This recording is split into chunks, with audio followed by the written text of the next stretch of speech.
The tricky things is trying to figure out, well, if it is on C-SPAN, are people actually going to be saying what they think about trying to get the bill done, or is everybody going to be posturing to say things that sound good for the camera? But I think it is a legitimate criticism to say, if you say that all of it's going to be on C-SPAN, all of it's going to be on C-SPAN, which is why, at this point, it's important for me to say that when the Republicans put forward their proposals for what they want to do on health care, and we put forward what we want to do on health care, I very much want that on C-SPAN. And I want everybody here to watch. I want everybody here to watch. Because I think it will be a good educational process.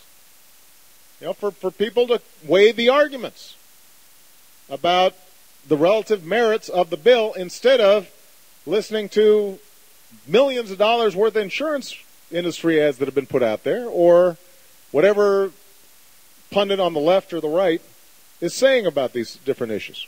So we're going to keep on doing it. Have we gotten it perfect? No. Have we done better than any administration in recent memory? Absolutely. And we'll keep on trying to improve on that. All right? Good. It's a gentleman's turn. Gentleman there in the back in the tie. He got all spruced up for the meeting. I want to make sure I call him.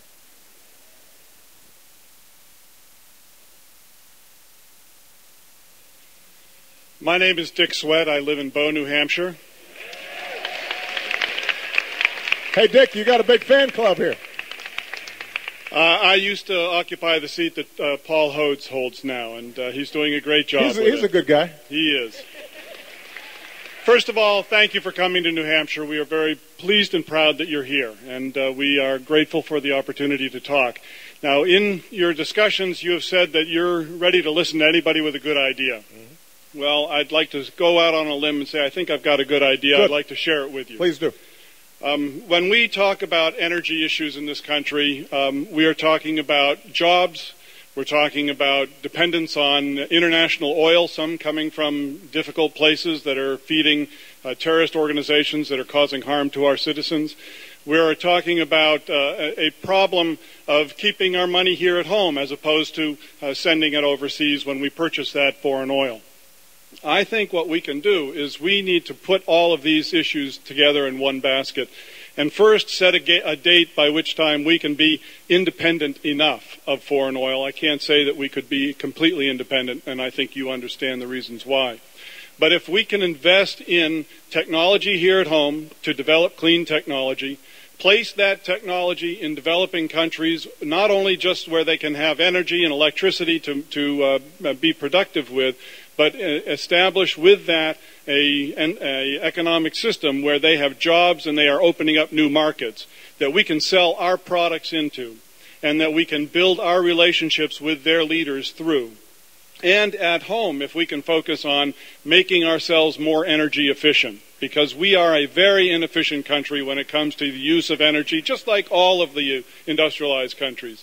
These two things, I think, done first, can help us to avoid having to do cap and trade and other aspects with environmental controls that are going to have negative impacts on our economy. We need to make productive use of our technology and our people so that we can clean up the economy, put people to work, and then if that isn't sufficient enough, we then go to the kinds of programs that have been talked about at the Copenhagen Summit.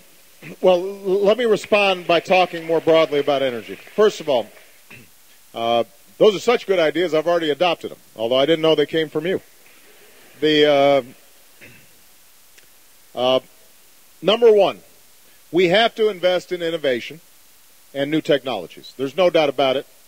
And by the way, we've got to upgrade some old technologies. I know it's controversial in some quarters, but if you're serious about dealing with climate change, then you've got to take a serious look at the nuclear industry. If you are serious about climate change, you've got to figure out, is there technology that can allow us to sequester coal and the emissions that are sent out? The reason for that is not just for the United States. China's building a coal-fired plant once a week, just about. India is doing the same because coal is cheap. And unless we can come up with some energy alternatives that allow us to franchise that technology so that they are equipped to burn that coal cleanly, we're going to have problems no matter what we do in this country when it comes to the environment. Okay? So technology is key, and by the way, we can make significant profits and create huge jobs just upgrading traditional technologies. Then you've got the whole clean energy sector, which is ready to take off if we provide the kind of seed capital, the kind of R&D credits that are necessary. This past recession almost killed a lot of our homegrown clean energy sectors. And the industry will tell you. You talk to the wind industry or the solar industry, if we hadn't passed the Recovery Act and all the support for clean energy, a lot of them would have completely gone under. And we would have been ceding leadership, as we already have, unfortunately, to a lot of countries like Spain and Germany and Japan that are doing a lot more work on it. So this is a huge engine for job creation, and we've got to make those investments. Third thing you said, energy efficiency. We are one of the least efficient advanced economies when it comes to energy usage. And it's estimated that we could probably lop off 30% of our energy consumption just on efficiency without changing our lifestyles significantly. I say significantly because you have to start buying LED batteries or LED light bulbs. But it's still a light bulb. You don't have to sit in the dark. You don't have to use gas lanterns. You just have to make the investment. And one of the things that a company like ARC Energy is doing is trying to bring down the unit cost for each of those light bulbs. A school building like this, guarantee you that we could make this school probably 10, 15, 20% more energy efficient. But the problem is school budgets a lot of times don't have the money to put the capital up front to make it more energy efficient. So are there ways we can help universities and schools and other institutions more efficient? We could retrofit every building in this country that was built, over the last 50 years and get huge increases in energy, huge decreases in greenhouse gas emissions. But it requires some seed money. It requires some work. And that's why part of our jobs package is actually, it's a very simple concept. Hire people to weatherize homes that will save those homeowners heating bills or cooling bills, and at the same time put people back to work and train them in things like insulation and heating systems. So there's a lot of opportunity there. Now, here's the only thing I would say. The most controversial aspects of the energy debate that we've been having, the House passed an energy bill, and people complained about, well, there's this cap and trade thing. And you just mentioned, let's do the fun stuff before we do the hard stuff. The only thing I would say about it is this. We may be able to separate these things out. And it's conceivable that that's where the Senate ends up. But the concept of incentivizing clean energy so that it's the cheaper, more effective kind of energy is one that is proven to work and is actually a market-based approach.